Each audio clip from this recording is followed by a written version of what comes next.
Lions schedule. So, look, I will begin this segment with just a disclaimer, a public service announcement, a PSA. This is all nothing. Okay? Anybody giving you that this is the easiest schedule in the world or that this is the hardest schedule in the just turn it off because I have no idea. Okay? You have no idea. Nobody has any clue at all whether this is a hard schedule or an easy schedule. Okay? Like we have an inclination. It's of course in principle, or theoretically, it's supposed to be an easier schedule. It's a last place schedule, but you don't know what teams are going to be good on any given year. You have inclinations, you have ideas, you have assumptions, even, but you don't know. And any given week, any given Sunday, a team can beat any other team. That's what makes the NFL interesting. But with all of that being said, I have a myriad of points I want to make. So the first thing I wanted to point out, Detroit has a significant amount of 1 p.m. games this season compared to the last couple of seasons where it felt like especially last year or maybe the year before as well, where it felt like, man, we're getting Sunday night football or we're getting Monday night or Thursday night or America's game of the week. We would get maybe two or three 1:00 games. This year, though, let's see. You got New Orleans, that's a 1:00. New York, that's a 1:00. I mean, Arizona's a 4:25, but that's just because you're on the road in Arizona. So in essence, you get a 1:00 game there. Minnesota, that's one. Miami, that's one. Tampa Bay's at one. You got Chicago at one. Atlanta at one. Tennessee at one. You go basically the entire month of November. Now, granted, one of those is Thanksgiving, of course, so that goes, that makes sense. But you go much of the month of November, and you don't play a game past 4:00. Like 1:00 Minnesota, that's November 1st. 1:00 on November 8th. 9:30 a.m. November 15th. 1:00, and then you're back, and then you're into December. You won't have a primetime game for almost a month. And now there's a couple of reasons for this, because I know some people might say this is disrespectful. How could they do this? Here's why. You missed the playoffs last year. That's one. And you're not going to get, and you have a fourth place schedule. So you're playing worse teams, theoretically, again. But so are people really going to want to watch Sunday Night Football, Lions, Titans? I mean, last time these two teams played, it was a blowout.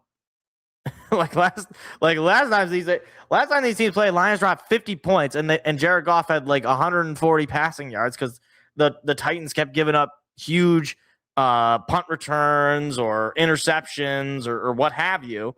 So, yeah, this is just what happens. You get less 4:00 primetime games, which I'm fine with because as far as my sleep schedule goes, it makes it a whole lot easier. The other thing I want to point out is that you get a lot of good breaks in this schedule. Let me explain. You got not Miami. You got Buffalo on the road, but it's in September. So you're not going to deal with the freezing cold winter of Buffalo. You're going to deal with the mildly cold fall, and it's in a new stadium. It's prime time, and it's an early Thursday night game. So that's fun for me. That's good for me. I'd rather do that early when you're healthier than, late into December when you're down to your last string guys. Wasn't it last December? Last time we played the Bills a couple of years ago? Wasn't that? I think that was in December. Maybe it was a little earlier. But yeah, I mean, that I'm fine with getting that game earlier. You also, as far as your road games go, you got road games against Arizona, Carolina, Miami. These aren't exactly the same as last year's road games where you were playing Baltimore and Kansas City and Philadelphia. There's no disrespect to some of these teams. Carolina made the playoffs last year. They might be an interesting team. Even Miami, they bring in a new coach, bring in a new quarterback. Maybe they're going to be an interesting team this year. I doubt it, but it is what it is.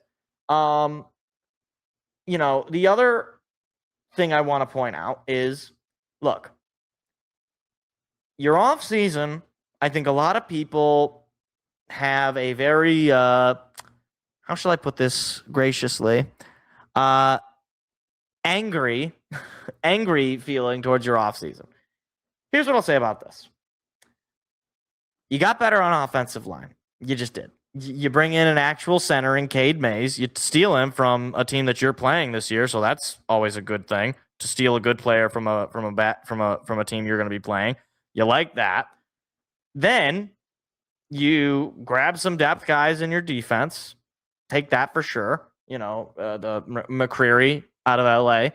That certainly comes to mind, as well as a few other players whose name currently escapes me, but depth pieces nonetheless. And a team that has dealt with a lot of injuries, depth pieces are going to go a long way.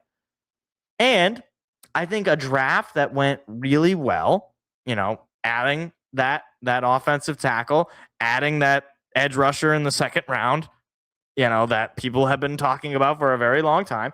If you hit on this draft, which of course is a fairly large if, but if you do, then you look like a much more improved team. And you combine that with all the things I just said about the schedule, and you're looking at a team that very well could be right back in the mix as a Super Bowl team next year.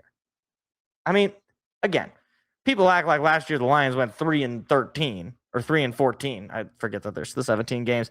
They went 9-8. They had a winning record, but they had lost a lot of key games. Their offense was terrible. Their offensive line was putrid, and their defense couldn't get a stop when they needed it. It was bad, no doubt about it. But it wasn't catastrophically bad. It wasn't like you didn't have a core. It was that you took a step back. You were due to take a step back, but you can get right back into it. This past year, we just saw a team that missed the playoffs win the Super Bowl. We saw two teams that missed the playoffs make the Super Bowl. And right now, again, I'm looking at your schedule, Detroit's, and yeah, obviously there's going to be tough games. There's always tough games. Green Bay is always a tough game. Chicago's always a tough game. Even Minnesota's a tough game. Divisional games are tough.